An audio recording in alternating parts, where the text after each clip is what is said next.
Hello everyone. Thank you so much for joining. Welcome to my channel, Forever Porty. This channel um, shares my opinions, my thoughts on things that I see happening on a collective, on a kind of a more social scale. And the goal of this is to share information that I think could be helpful to individuals and to also to groups. And my hope is to share truth, what I consider to be true, to bring healing and to bring unity within the individual and also within the group. So, I want to talk about bodies. And I really want to be very careful about what I'm saying, not because I feel as if I'm saying anything inappropriate, but I really like to use my words intentionally. I want to say this, and I'm trying to be careful because I also don't want to be in a space of any kind of gender wars. That's not my intention. So I'm going to try to be mindful to not go there.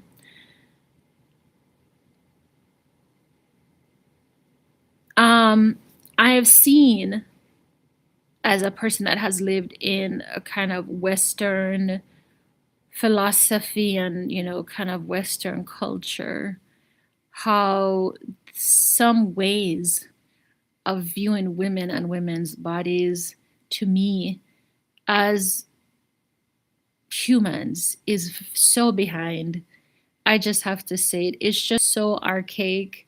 It is so archaic. I could say a million times how archaic it was, and it wouldn't be enough to reflect how archaic it actually is. So this video is just in the more lines of like men and women, maybe not relationships specifically, just men and women.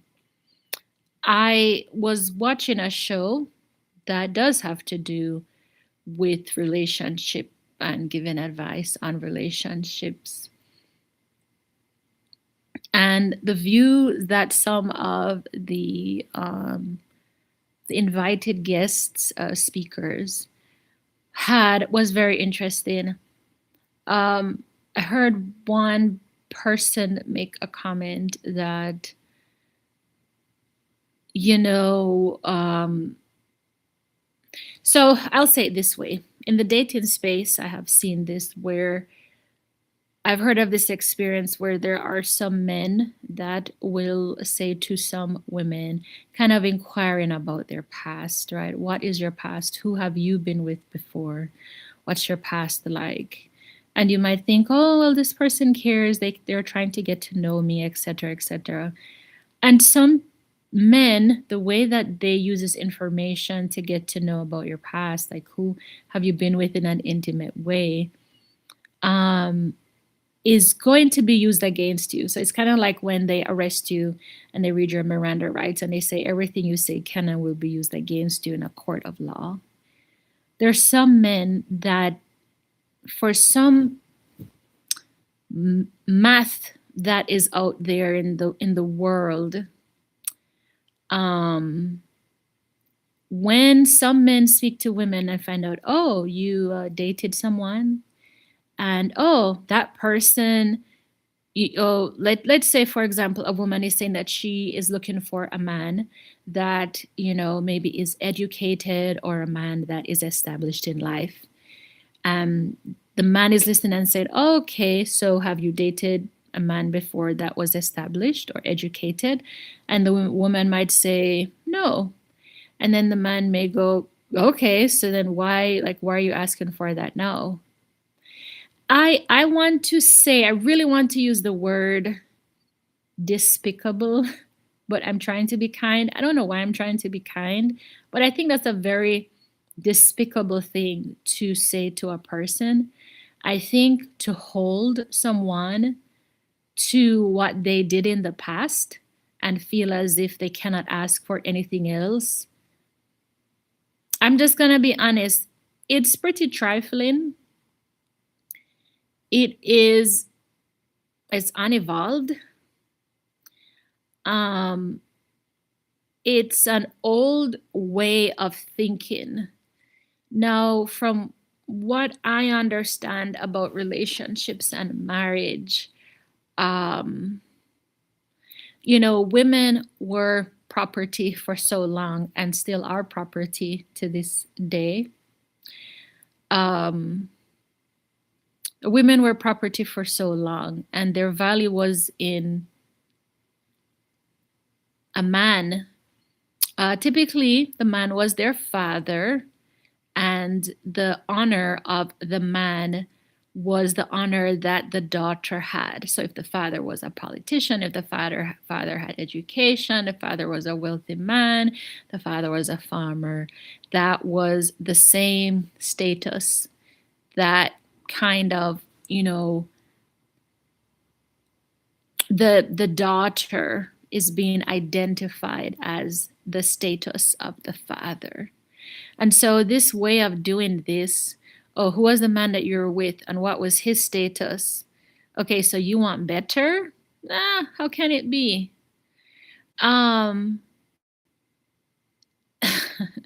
It's just so old. That's me reminding me of maybe some cultures where there's some men that will go to a man that have several daughters.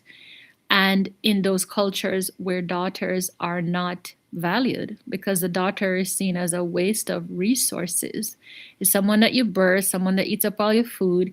Yes, they clean around the house. Yes, they cook meals. Yes, they help to wash the clothes. And maybe they help you to even make money. But they still burn up more than what you invest in them, because at some point they're going to get married and they will leave your home. So, and they will not make any investment back into your home. So for a long time, some women in certain cultures have lived with this burden of really having to be a good return on investment. In many cultures, boys were perceived as being a good return on investment because they could go and do hard manual labor. And when they got married and they left the home, if that was a cultural thing to do, they would still contribute to the home of the parents because they could make money, or they could make more money than women did. And so you are worth the money. And a lot of men nowadays, that is what they understand their main identity is what you can make as money. That's what your worth is. That's a very old philosophy based on many cultures around the world. And the same for women. You are not worth your money because you're seen as your earning potential. This is like way back ago, right? Your earning potential in so many cultures across the world, in most cultures across the world, hundreds of years ago, your earning potential was zero or very limited compared to the earning potential of a man or of your husband. So you weren't seen as a good return on investment for parents.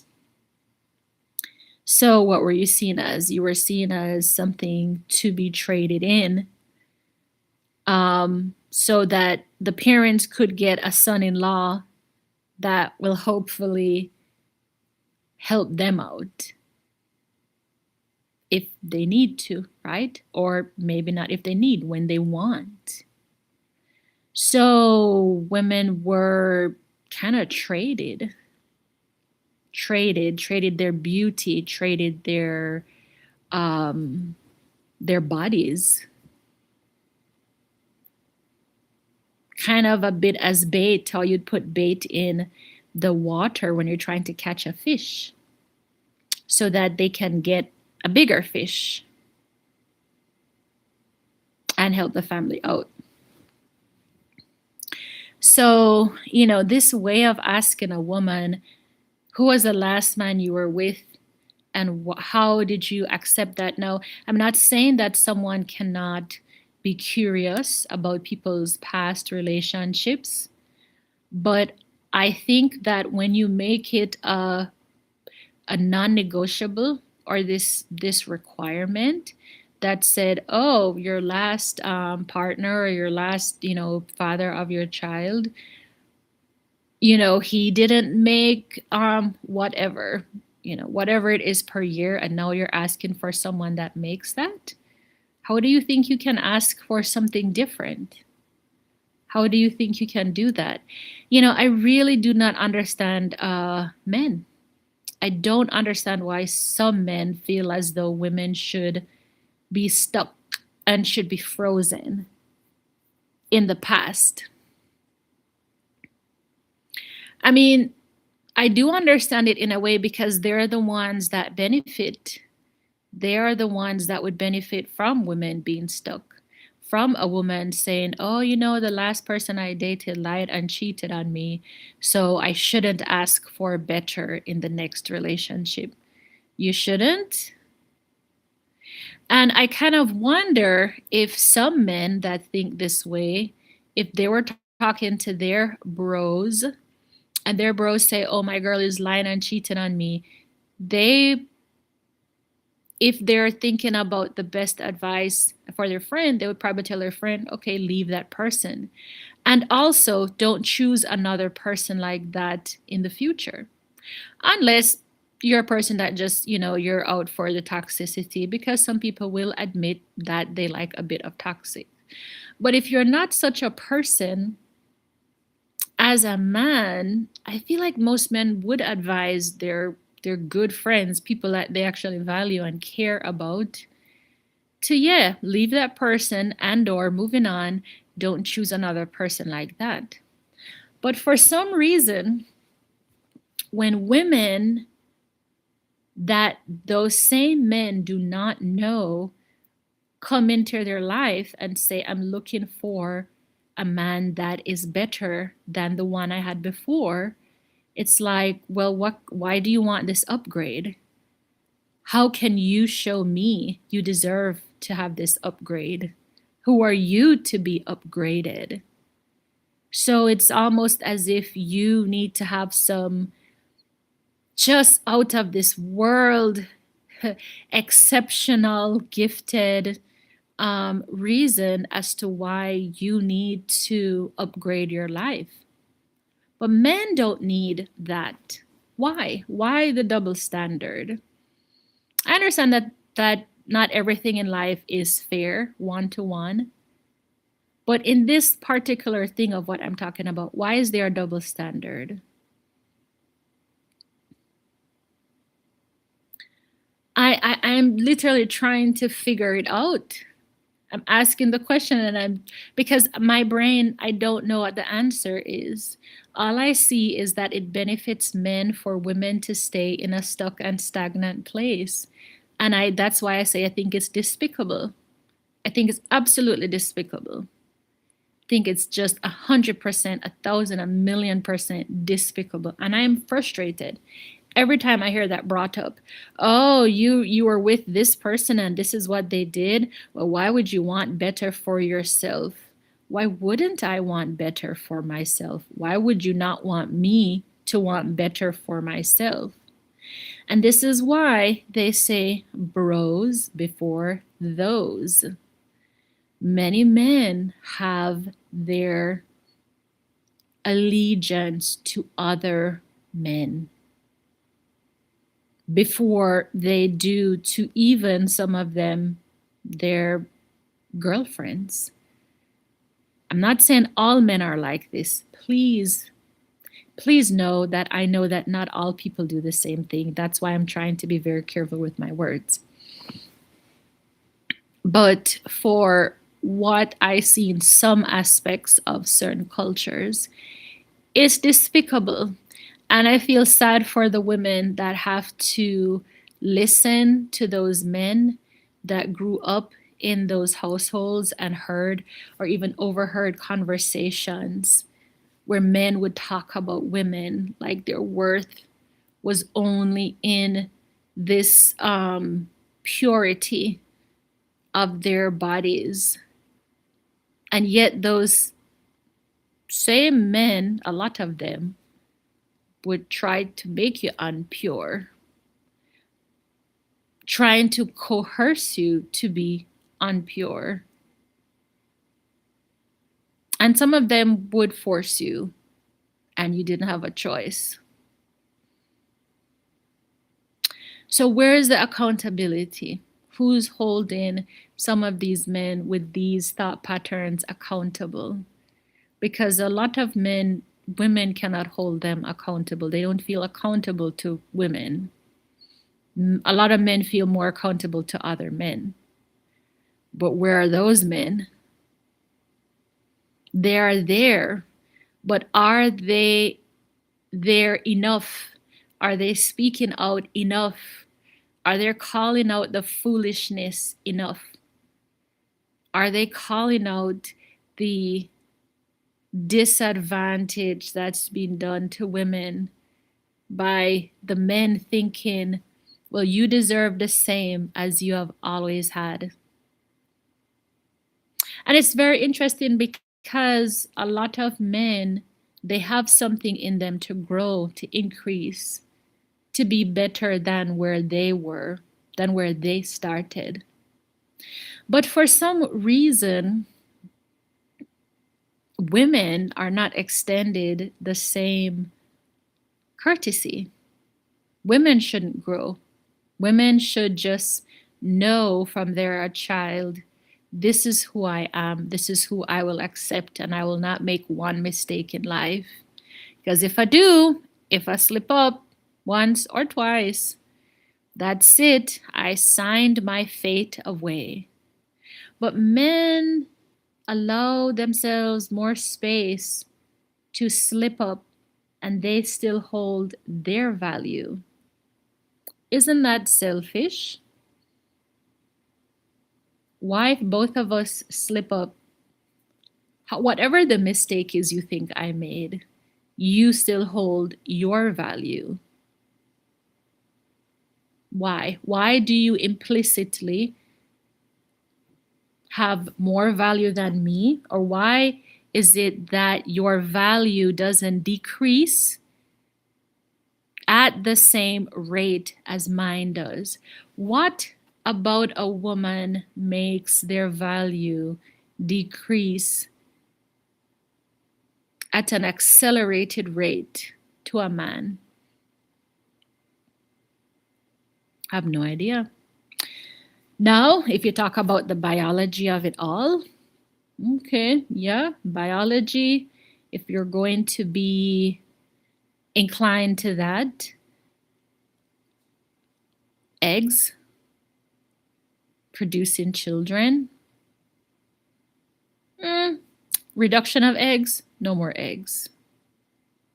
So is that what is happening? Is that because is the woman's value being tied to fertility?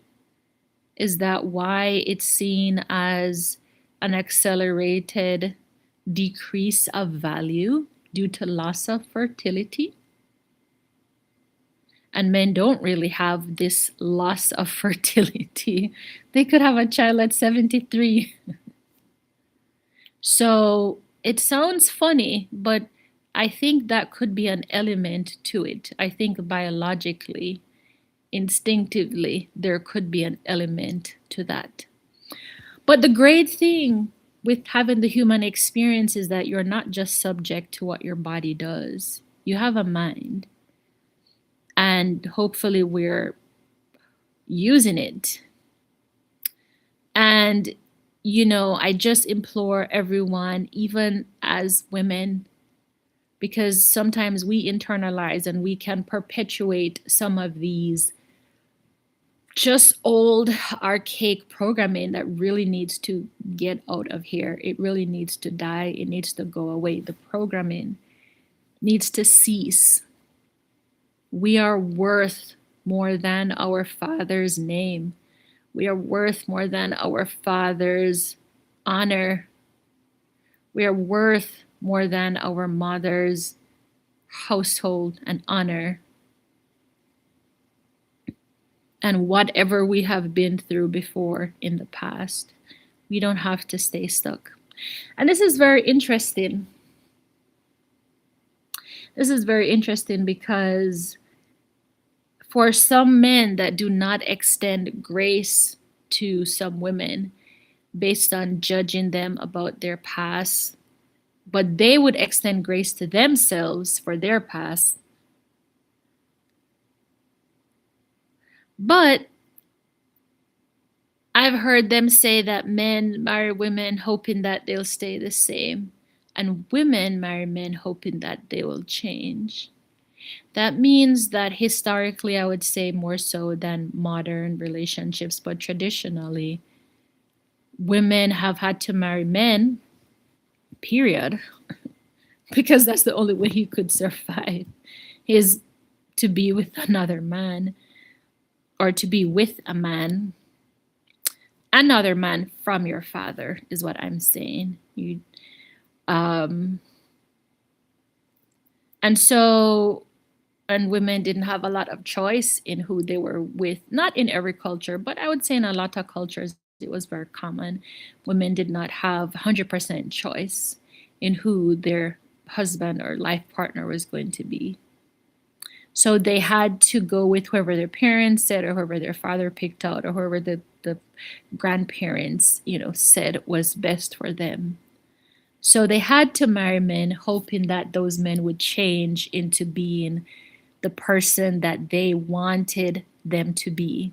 Because a lot of times, most women couldn't get the person that they really wanted because they didn't have a choice. And then because the men were doing the choosing, yes, I'm not saying that men did not necessarily have family input, but they had more of power because they would have more access to money, status, wealth, job. So they would look for the person who they wanted and said, this is the person I want. And I want them to stay this way. That's why I'm choosing them. And for women, we were looking like, well, I don't really have much choice in this. So let's hope that he can be the person that I want. And so I think there's history behind that. But it still brings me back to this whole thing about keeping women in a certain place. It's like when I met you, you were the daughter of a farmer, and you will always be the daughter of a farmer. It's but there are definitely many men who marry women who do not have the same socioeconomic status as them, and they elevate them and they bring them up to their level. I don't even like saying it that way, but they bring them into the fold of the same class as what they are.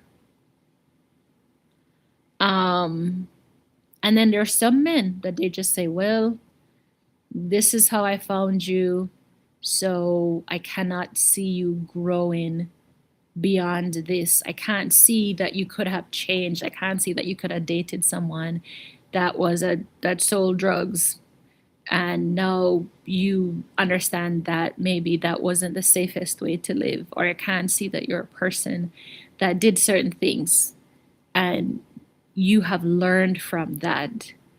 Because I guess it's just this thing about you are stamped with the value of the last man that you were with, or even 2 or 3 men ago.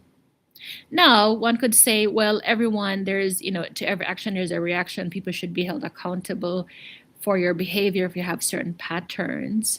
It's good to be pointed, that to be pointed out to you and say, well, you have a pattern of dating these type of men. But what I'm saying is the men that are making comments, they're not doing it because they care. And they're trying to say, like, hey, do you ever notice that you date these types of guys?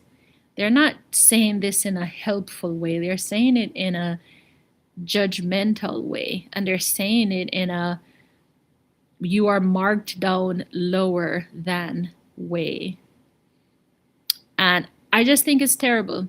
And I think it's especially terrible for people of African descent, women of African descent in particular, because of how much some women, many women, from what I understand, have experienced feeling less than, feeling lower than.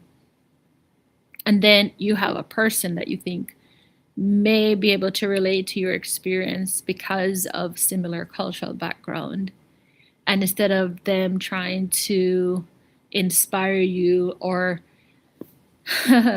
or help you heal or say, hey, I know so and so hurt you and I'm sorry. But some will say it's not someone's responsibility to apologize for someone that hurt you in the past. That's fair. But where is the healing for the men that are supposed to be the leaders? That's something I hear all the time. Oh, we're leaders, we're the head, we're the head. Where is your head at? Where is your head at? Where is your head? How are you helping heal a community of everyone that's hurting, men or women? Where is the healing? Women are the ones that are seen as healers. So if women are the ones that are seen as healers, what are men doing? If you're not a part of the problem, you're part of the solution. So if healing is the solution and women are healing, what are men doing? Being part of the problem? Or are they being part of the solution? Of course, they're both. And of course, women are part of the problem too. But what I'm saying is, instead of telling a woman, oh, this is what you did last time, well, you deserve to keep doing the same thing. How are you helping to heal? How are you helping to lead? How are you helping to lead your community as a man of African descent? That is the question, I guess, that I really have. Posting online, calling out people and saying, see, this is what you get for dating this guy. When you and your guys possibly have the same conversation about the same stuff you are doing, it's just that person's stuff is out there on social media street and your stuff is not. Where is the leadership? Where is the leadership? Where is the leadership? The men and women have to work together. It doesn't make sense to fight. What are you fighting? It's not a competition. But you have to care. We have to care about each other. And I'm not saying everybody is responsible for healing other people's hurts and wounds. No, we all have to walk our own healing journey. And I've said this a million times, if I had the power, I would call a healing conference every year, every month, every week. That was the only thing I was doing, I guess, and really just hold space to release a lot of hurt that men and women have done to each other, that people have done to each other since our time on this earth. There's no reason for the gender wars. I think right now, because of the long rule of patriarchy in an imbalanced way that did not make much room for a matriarchy, you are seeing an outburst. You're seeing intense, you're seeing passionate, you're seeing fire. You're seeing the feminine energy express themselves using some people would say masculine methodologies.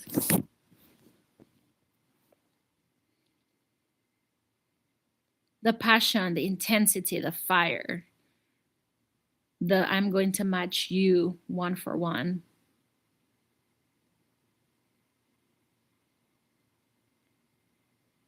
We are seeing that. But sometimes out of conflict, we can come to resolution. I hope that's where we will come to, not conflict to destroy each other, but conflict because we need to be heard, both sides. I am just asking for more accountability from men, Please stop devaluing women. Please stop seeing women as the value of the eggs that they have. See women, especially if you date them, as more than that. And even if you don't date them, please see them as more than that. And they're not limited to their past and what they have experienced in their homes, with their families, in their communities, and with their partners.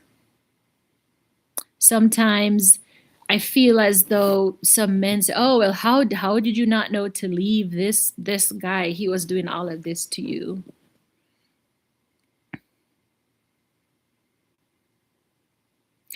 As if not knowing about how some guys can take advantage of women's kindness. They know that, but they still say, they say, well, it's your fault anyway, it's your responsibility. Okay, you have to accept responsibility where you are co-participant. But what is your responsibility as a man in the community? How do you help lead? Who are you leading?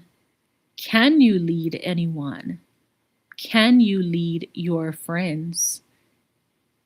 Can you walk with them on a path of let's all treat each other better than we have before? I just think it's a lack of leadership, and I really hope in my lifetime I will live to see better leadership from men, apart from just wanting to stamp a label and say I'm a leader just because of my genitals. You know, that's a very old way of thinking, and it's a very old way of thinking. And there are a lot of things that have reinforced these ideologies, including religion. And instead of explaining to men how it is to be a leader, actually, many men couldn't explain to other men how to be a leader because they didn't know themselves. How can you teach something that you haven't embodied?